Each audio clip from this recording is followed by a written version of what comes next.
Question number 11.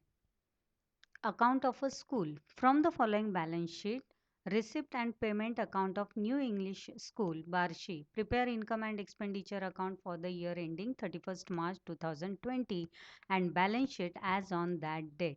यहाँ पे देखिए बैलेंस शीट जो दी हुई है, दो बैलेंस शीट सॉरी, यहाँ पे एक बैलेंस शीट दी हुई है और रिसिप्ट एंड पेमेंट भी गिवन है। तो बैलेंस शीट का यूज करना है to post for the posting of opening balance. मतलब ये जो 1 अप्रैल के बैलेंसेस गिवन है वो सारे बैलेंसेस किसके हैं? Opening balances. Liabilities capital fund जाएगा लैबिलिटीज साइड। यहाँ पे हमें पहले से कैपिटल फंड दिया हुआ है, capital fund goes to liability. Cash in hand और कैश एट बैंक, इन दोनों अमाउंट को देखिए ओपनिंग अमाउंट है तो ओपनिंग अमाउंट हमें नहीं लेनी है। ओपनिंग बैलेंस ऑफ बिल्डिंग 4,50,000, तो इसका इफेक्ट कहाँ पे जाएगा? Asset. Furniture, opening balance of furniture goes to asset. Library books asset. Computer laboratory also asset, all goes to the asset. लेकिन ये सारे के सारे क्या है, कौन सा एसेट का बैलेंस है? ये ओपनिंग बैलेंस ऑफ एसेट्स है। चलिए रिसिप्ट एंड पेमेंट का पोस्टिंग देखते हैं। Balance carried down sorry brought down, cash and bank हमें नहीं लेना है। Tuition fees 90,000 income. Term fees income. Admission fees income.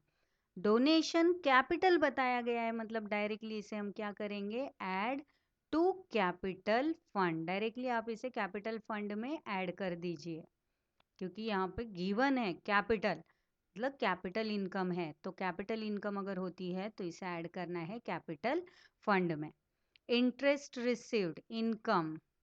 Government grant income, which is revenue given है इसलिए इसे इनकम ही लिखना है, इनकम में पोस्टिंग करना है। Sundry receipt goes to income. Salary expenditure. Library books asset. Office rent expenditure. Printing and stationery expenditure. देखिए यहाँ पे भी लाइब्रेरी बुक्स है और हमने पहले भी पोस्टिंग किया था लाइब्रेरी बुक्स का 1 अप्रैल को।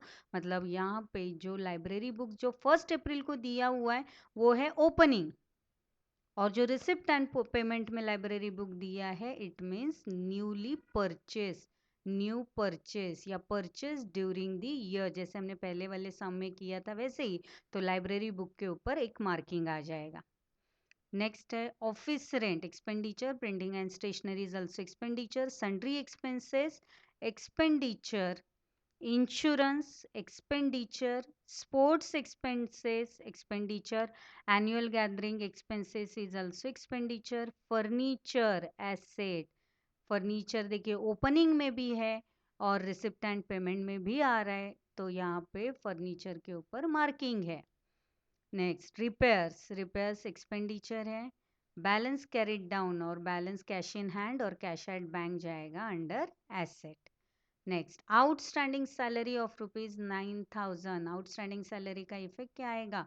Outstanding salary add to salary, salary में ऐड होगी अमाउंट, और सेकंड इफेक्ट जाएगा liability side, liability. Outstanding tuition fees is a income और आउटस्टैंडिंग है तो एक इफेक्ट जाएगा add to tuition fees, tuition fees में अमाउंट ऐड हो जाएगी, और सेकंड इफेक्ट जाएगा एसेट साइड, एसेट्स।